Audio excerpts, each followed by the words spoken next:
Maya Reeves had flower-soft calluses on her fingertips from 3 years of stripping thorns, and she was elbow-deep in eucalyptus when the black cars pulled up outside Bloom and Company. She did not look up right away. The bell over the door was still swinging from her last delivery run, and she had exactly 4 hours to finish an order that should have taken 2 days. 100 bouquets. 100 cards. 100 names she had copied from a spreadsheet at 11 the night before, her eyes burning, her coffee gone cold beside the ribbon spool. The man who walked in first wore charcoal wool that fit him like it had been built around his shoulders instead of bought off a rack. He did not announce himself. He simply stood in the doorway long enough that the light behind him went dark, and 4 other men filed in after him and took up positions along her shelves like they were guarding something instead of standing in a flower shop that smelled like peonies and citrus oil. Maya set down her shears. "We're not open for another 20 minutes. You're Maya Reeves." It wasn't a question. His voice was low, flat, the kind of voice that never needed to rise because no one had ever made him repeat himself. "You filled an order for Taemin Group. 100 arrangements. Cards attach." "I did." She wiped her hands on her apron, buying herself a second to read the room. 5 men, expensive shoes, nobody's smiling. Delivered yesterday morning. Every one of them on time. Every one of them, he said, ended a relationship. For a moment Maya thought she had misheard him. Then she thought about the spreadsheet, the names, the 24 phone calls she'd fielded that morning from numbers she didn't recognize, voices she'd assumed were wrong deliveries or duplicate charges. She had let 4 of them go to voicemail because she'd been drowning in stems. "I'm going to need you to explain that," she said, "because I wrote the cards myself and I wrote what your assistant sent me."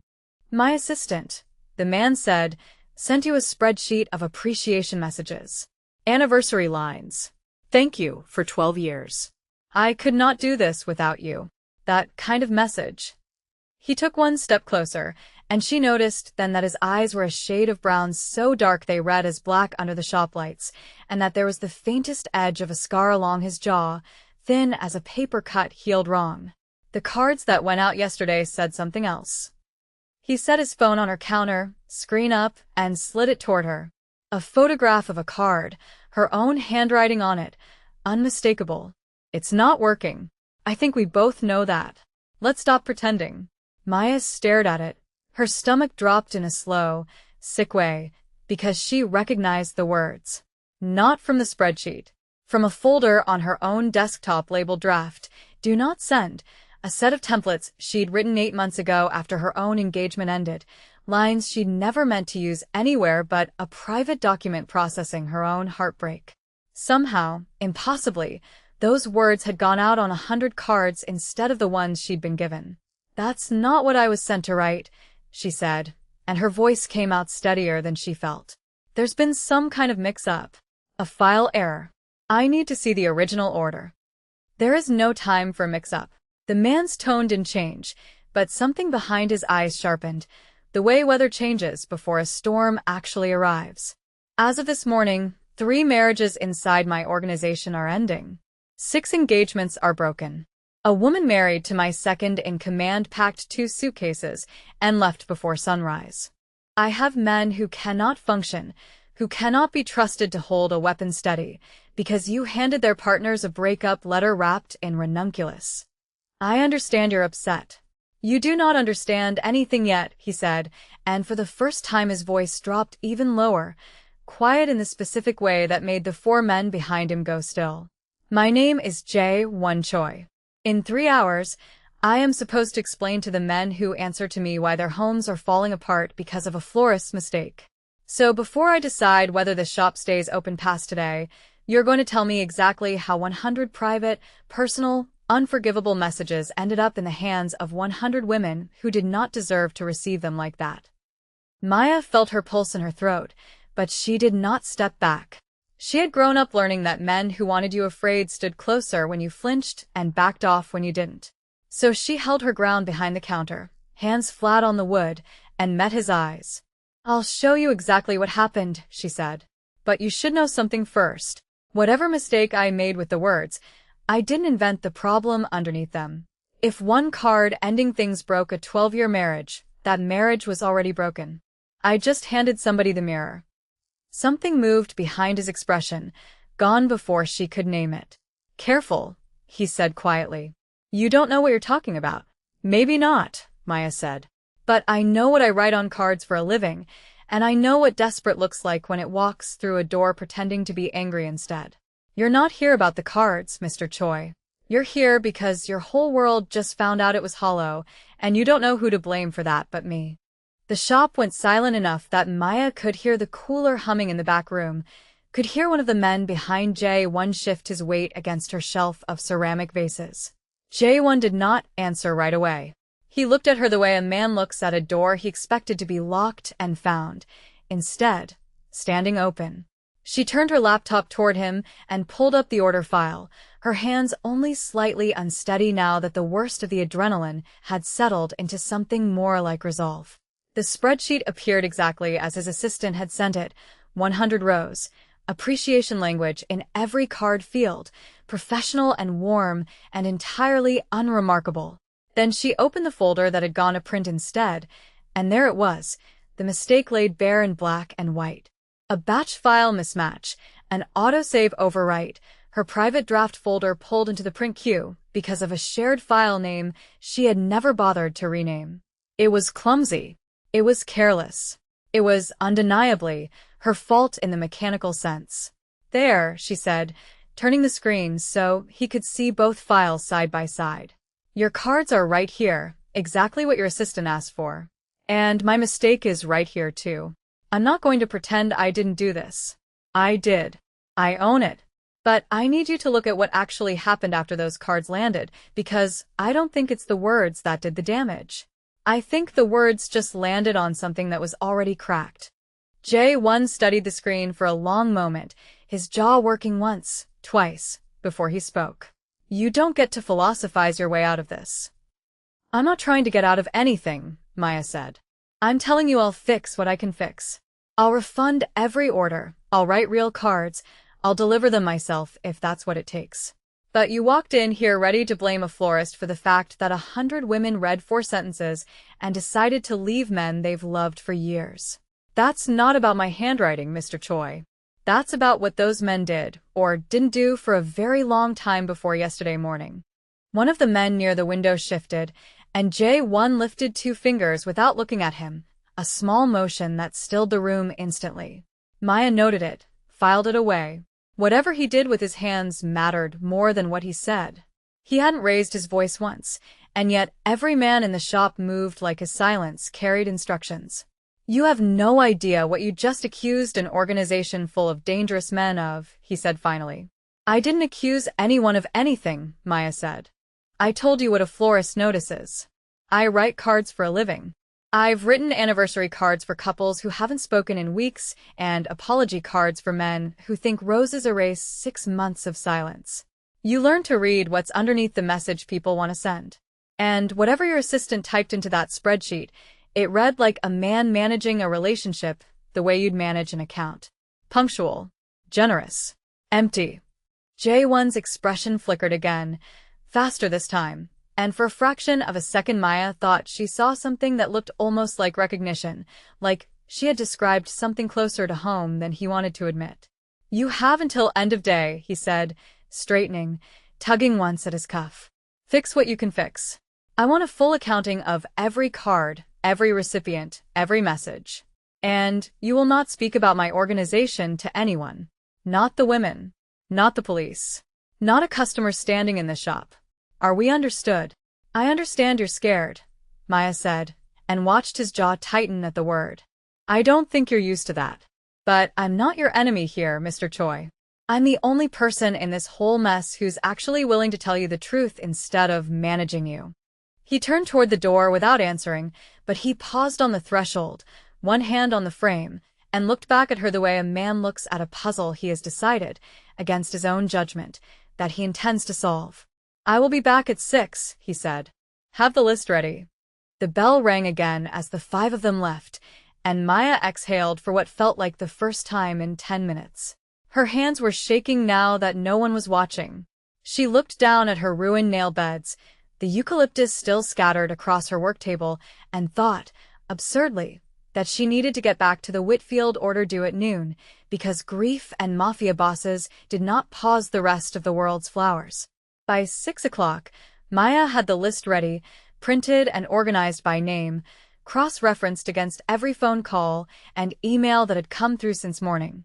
She had also, against her better judgment, started reading the responses.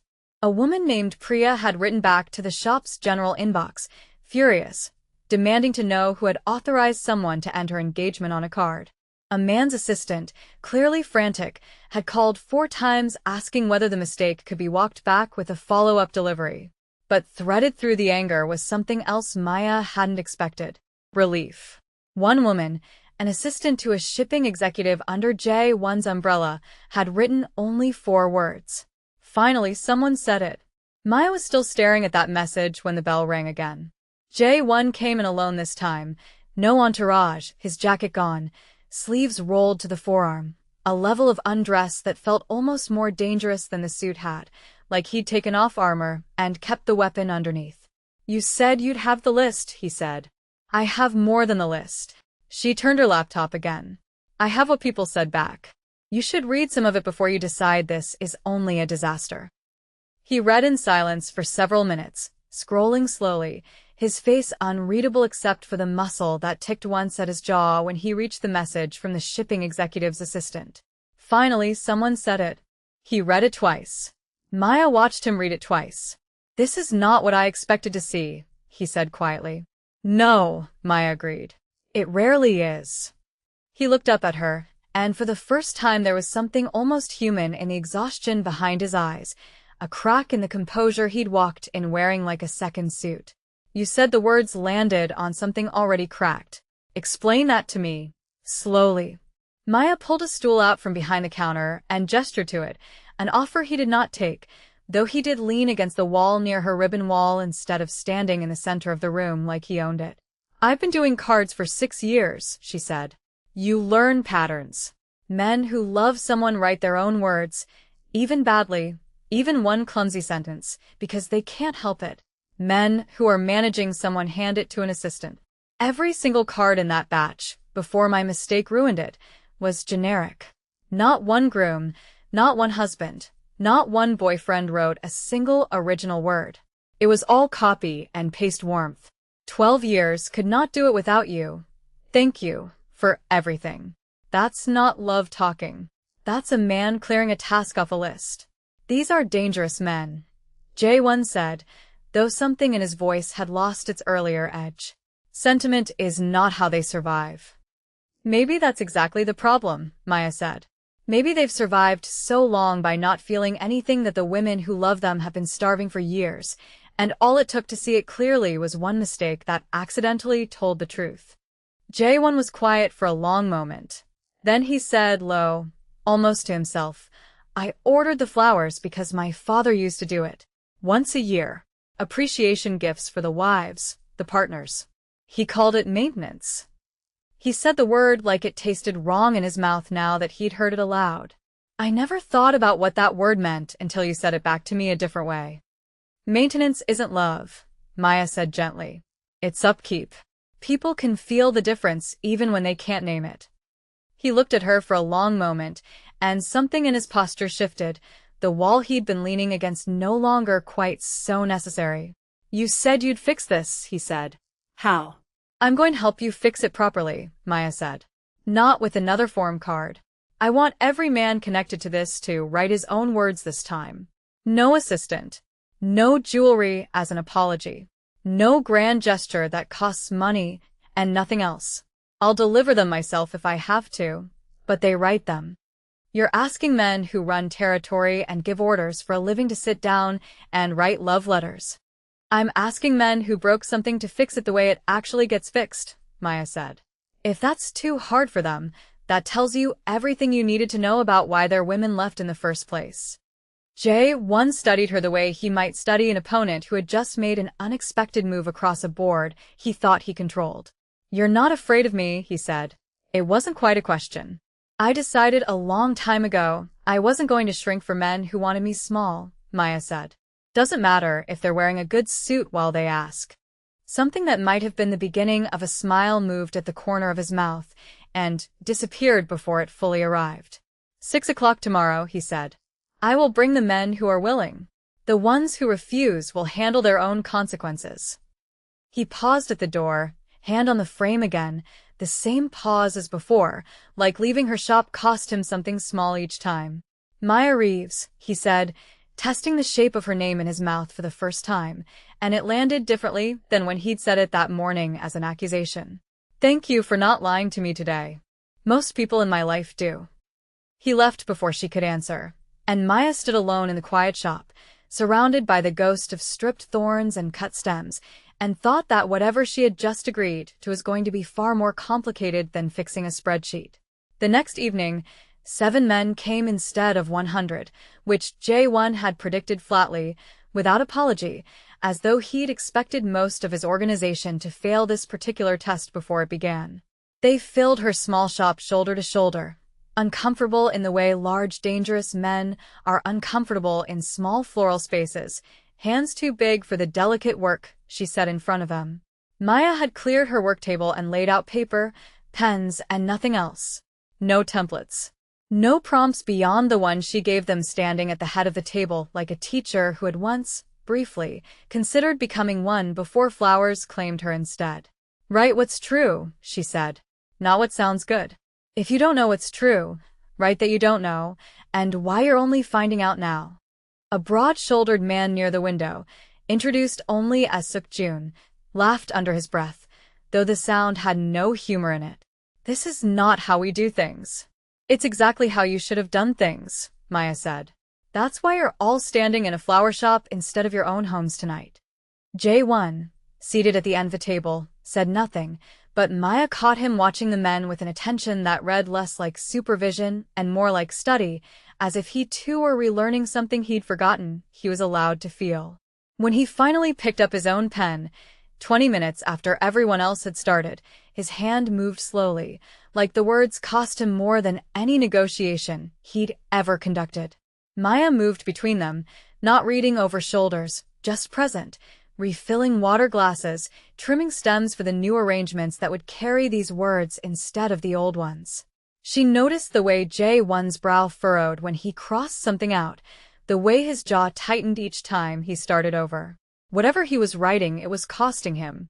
Near 9, most of the men had finished, folding their pages with a strange, unfamiliar carefulness, the way men handle things they're not used to being fragile.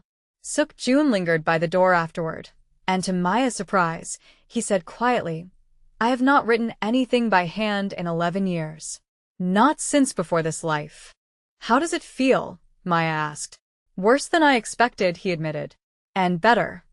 J1 was the last to finish.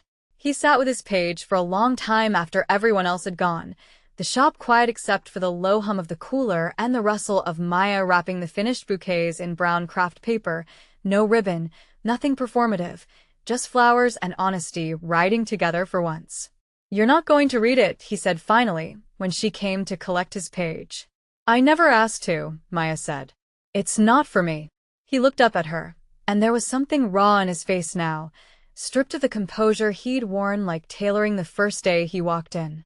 I wrote about my mother, he said, quiet enough that she had to lean slightly to catch it. She left when I was young enough that I don't remember her voice, only that my father stopped saying her name after. I think I learned early that if you don't say the thing, it can't be used against you. I've spent 20 years running an empire on that lesson. I did not realize until last night that it was also ending every relationship I've ever tried to have. Maya set down the shears in her hand. That's not weakness, you know.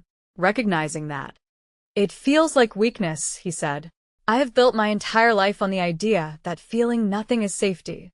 Feeling nothing isn't safety, Maya said. It's just a slower kind of losing everything. You found that out yesterday morning, same as everyone else in this room. He was quiet for a long moment, studying her face like he was trying to memorize the specific way she said hard things without flinching. You said you'd deliver these, he said finally. Tomorrow morning. All of them. I want to come with you, he said, and something in his voice suggested this admission cost him nearly as much as the letter had. Not to watch. To be there if it goes wrong. If you come, Maya said, you come to apologize for your part in it too. Not as an audience. He nodded once, slow, deliberate, the same stillness she'd noticed the first day translated now into something closer to resolve than menace. Understood, he said.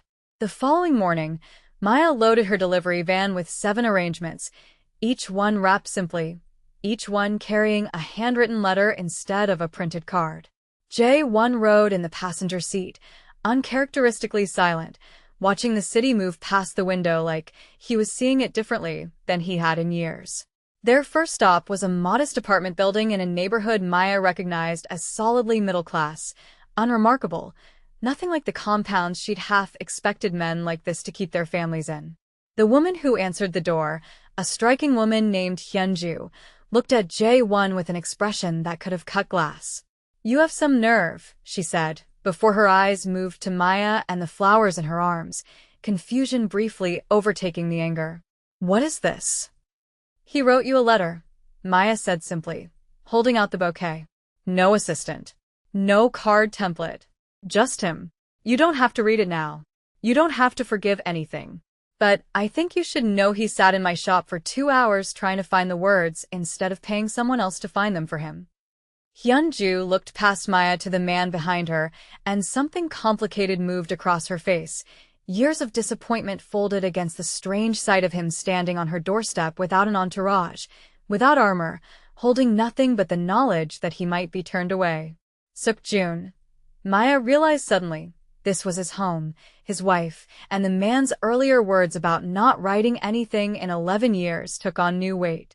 I'm not asking you to take me back, Suk-jun said, appearing behind J1 on the walkway, his voice rough in a way it hadn't been in the shop. I'm asking you to read 4 pages and know I meant them. Maya stepped back to give them room, and J1 stepped back with her, both of them watching from a respectful distance as Hyunju's hand shook slightly taking the bouquet, as her eyes moved down to the folded page tucked among the stems. They did not stay to see how it ended. There were 6 more stops to make, 6 more doors, 6 more moments of men who ran territory and gave orders standing exposed on doorsteps with nothing but paper and flowers and the terrifying possibility of rejection. Some doors did not open. One woman took the bouquet and set it directly in the trash bin outside her building without a word, and the man who'd written that letter, a lieutenant named Do Hyun, stood on the sidewalk afterward with an expression Maya suspected he hadn't worn since childhood. That's allowed, Maya said quietly, when he asked her, voice cracking slightly, whether he'd done it wrong. Sometimes the letter doesn't fix it. Sometimes it's just honest too late. That doesn't mean it wasn't worth writing. By the time they reached the final address, a modest brownstone with a garden Maya could tell someone tended with real care, the afternoon light had gone gold and low.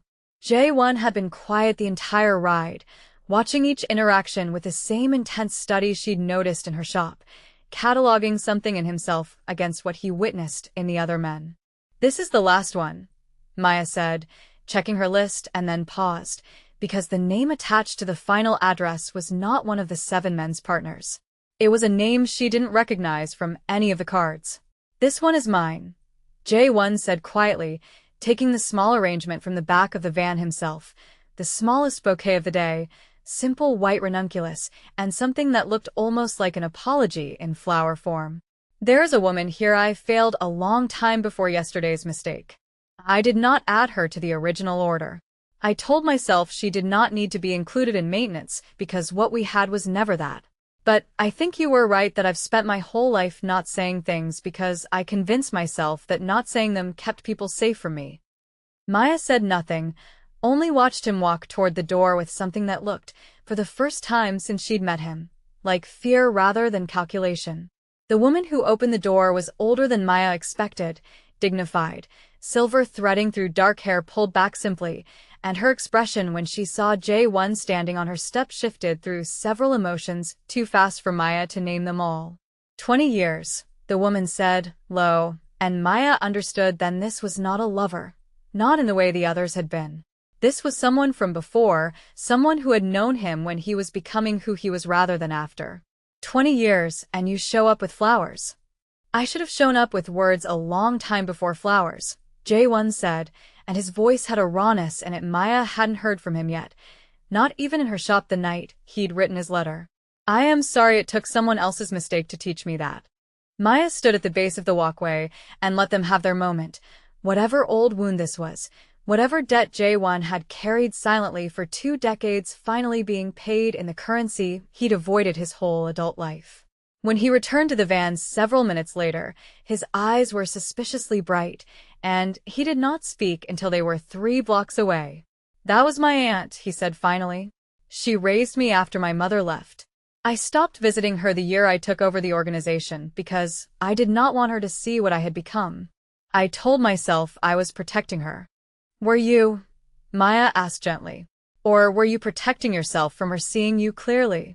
He glanced at her, something unguarded in his expression that she hadn't seen before, not even in the shop with his letter half finished. You ask questions like you already know the answer. I ask questions like someone who's spent 6 years learning what people don't say out loud, Maya said. Occupational hazard. They drove the rest of the way back to the shop in a silence that felt different from the one that morning, less charged with danger and more with something neither of them had named yet. When Maya parked the van behind Bloom and Company, Jae-won did not get out immediately. I owe you an apology, he said.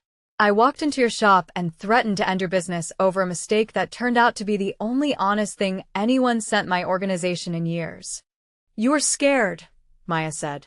Scared people do reckless things. I've made worse mistakes for smaller reasons. I want to make this right, he said. Not the flowers. You. I want to know if there's a version of this where I am not the man who threatened your shop the first time we met. Maya studied him for a long moment, the man who had walked in wrapped in menace and walked out, 3 days later, having learned to write his own apologies by hand. I don't trust easily, she said. And I definitely don't trust men who run empires built on fear, no matter how many letters they write in 1 week. That's fair, Jae-won said. But, Maya continued, I watched you stand on 7 doorsteps today and take rejection like a man instead of hiding behind an assistant. That's not nothing. I'm willing to see what comes after the flowers, if you're serious about being someone worth trusting, not just someone good at writing letters when he's caught. Something in his posture eased, not quite a smile, but close enough to be its cousin. I can work with that, he said. Over the following weeks, word moved through Jae-won's organization the way water finds every crack and stone. The 7 letters became a story men told each other in low voices, half embarrassed, half hopeful, and more of them began arriving at Maya's shop, some sent by Jae-won directly, some coming on their own after hearing what had happened. Not every letter fixed what had broken. Hyun-ju and Suk-jun reconciled slowly, in fits and starts, therapy sessions Maya heard about secondhand through grateful, awkward updates.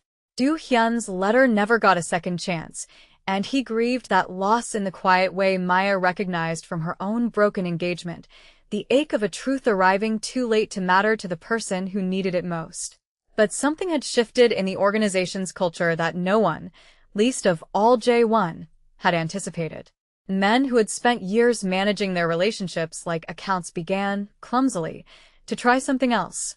Maya's shop became an unlikely way station for it, men standing awkwardly at her counter asking for help finding words instead of arrangements, and she gave them what she'd always given anyone who walked through her door with a hard thing to say. Honesty, patience, and the reminder that flowers could open a conversation but could never finish one. Jae-won came by most evenings after the shop closed, not with flowers for her, which she noted and appreciated, but with coffee, or sometimes nothing at all except the willingness to sit on her back step among the compost bins and cut stems and talk about things that had nothing to do with territory or debt or soldiers. He told her, over the following month, about the brother he'd lost to a rival faction 8 years earlier, a betrayal that had taught him the specific lesson that trust was a liability he could not afford. He told her slowly, in pieces, the way a man tells the truth when he is not used to being believed. You could have kept running your empire exactly the way you were, Maya said one evening, sitting beside him on the step, the shop dark behind them, the scent of stargazer lilies still heavy in the closed air. Nobody made you actually change. You could have written 7 letters and gone right back to managing everyone like inventory. I know, Jae-won said. I thought about it. It would have been easier. So, why didn't you? He was quiet for a moment, watching the last of the evening light fade over the rooftops across the alley. Because you told me the very first day that I wasn't there about the cards. You said I was there because my whole world found out it was hollow, and I didn't know who to blame but you. He turned to look at her, and his eyes in the dim light were unreadable in the way they'd been that first morning, except now she understood the stillness differently. Not menace, but a man teaching himself, slowly, how to be looked at without flinching. You were right. And once someone tells you the truth like that, and